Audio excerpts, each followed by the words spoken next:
मार्च 2024। किस दिन है रंग भरी आम्लका एकादशी?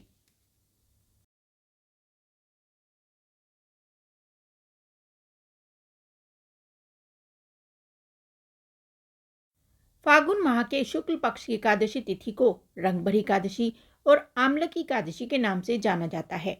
धार्मिक मान्यता है कि इस दिन देवों के देव महादेव और मां पार्वती काशी गए थे, इसलिए इस एकादशी को बेहद उत्साह के साथ मनाया जाता है। इस बार रंगभरी एकादशी का व्रत 20 मार्च को रखा जाएगा। शास्त्रों के अनुसार रंगभरी एकादशी के दिन श्री हरि के साथ भगवान शिव और माता पार्वती की पूजा व्रत करने का विधान है। मान्यता है इस दिन पूजा करने से सभी शुभ फलों की प्राप्ति होती है। पंचांग के अनुसार रंगभरी एकादशी की तिथि का आरंभ 20 मार्च को रात 12:21 से होगा और इसके अगले दिन 21 मार्च को सुबह 2:22 पर तिथि समाप्त होगी। ऐसे में रंगभरी एकादशी व्रत 20 मार्च को किया जाएगा। पूजा विधि। रंगभरी एकादशी के दिन ब्रह्म मुहूर्त में उठें और दिन की शुरुआत भगवान शिव और माता पार्वती के ध्यान से करें।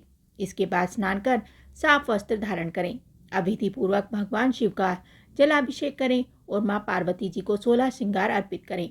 शिवलिंग पर गुलाल, चंदन, बेलपत्र समेत सभी चीजें अर्पित करें। इसके पश्चात उनकी आरती करें और रंगभरी एकादशी कथा का पाठ करें। अब भोग लगाएं और सुख शांति की प्रार्थना करें। अंत में लोगों में प्रसाद का वितरण करें और खुद भी ग्रहण करें। हिंदू धर्म में एकादशी का बहुत अधिक महत्व होता है। फागुन माह के शुक्ल पक्ष में पड़ने वाली एकादशी को आम्लकी या रंगभरी एकादशी के नाम से जाना जाता है। यह एकमात्र एकादशी है जिसका संबंध भगवान शंकर से है। इस दिन काशी विश्वनाथ, वाराणसी में भगवान शिव और माता पार्वती की विशेष पूजा होती है। मान्यता है इसी दिन बाबा विश्वनाथ माता गोरा का गोना कराकर पहली बार काशी आए थे। तब उनका स्वागत रंग गुलाल से हुआ था। धार्मिक मान्यताओं के अनुसार एकादशी व्रत रखने से भगवान विष्णु की विशेष कृपा होती है और मृत्यु के पश्चात मोक्ष की प्राप्ति होती है। हर माह में 2 बार एकादशी पड़ती है, एक शुक्ल पक्ष में और एक कृष्ण पक्ष में। एकादशी व्रत में भगवान विष्णु की विशेष पूजा अर्चना की जाती है। एकादशी व्रत का पारण अगले दिन किया जाता है। ऐसा कहा जाता है कि एकादशी व्रत रखने वालों को एकादशी व्रत कथा का पाठ भी अवश्य करना चाहिए। एकादशी व्रत कथा। प्राचीन काल में चित्रसेन नामक राजा राज्य करता था। उसके राज्य में एकादशी व्रत का बहुत महत्व था। सभी प्रजाजन एकादशी का व्रत करते थे। वहीं राजा की आम्लकी एकादशी के प्रति बहुत श्रद्धा थी। एक दिन राजा शिकार करते हुए जंगल में बहुत दूर निकल गए। तभी कुछ जंगली और पहाड़ी डाकुओं ने राजा को घेर लिया। इसके बाद डाकुओं ने शस्त्रों से राजा पर हमला कर दिया, मगर देव कृपा से राजा पर जो भी शस्त्र चलाए जाते वो पुष्प में बदल जाते। डाकुओं की संख्या अधिक होने से राजा संज्ञाहीन होकर धरती पर गिर गए। तभी राजा के शरीर से एक दिव्य शक्ति प्रकट हुई और समस्त राक्षसों को मारकर अदृश्य हो गई।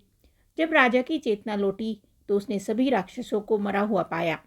यह देख राजा को आश्चर्य हुआ कि इन डाकुओं को किसने मारा। तभी आकाशवाणी हुई, हे राजन, यह सब राक्षस तुम्हारे आम्लकी एकादशी का व्रत करने के प्रभाव से मारे गए हैं।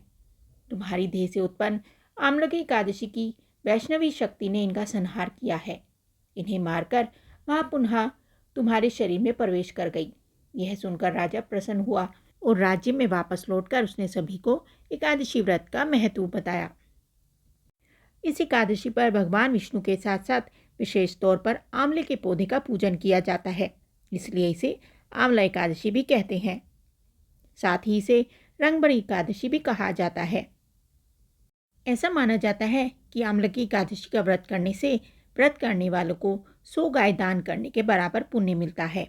यही कारण है कि इस एकादशी को इतना महत्वपूर्ण माना जाता है।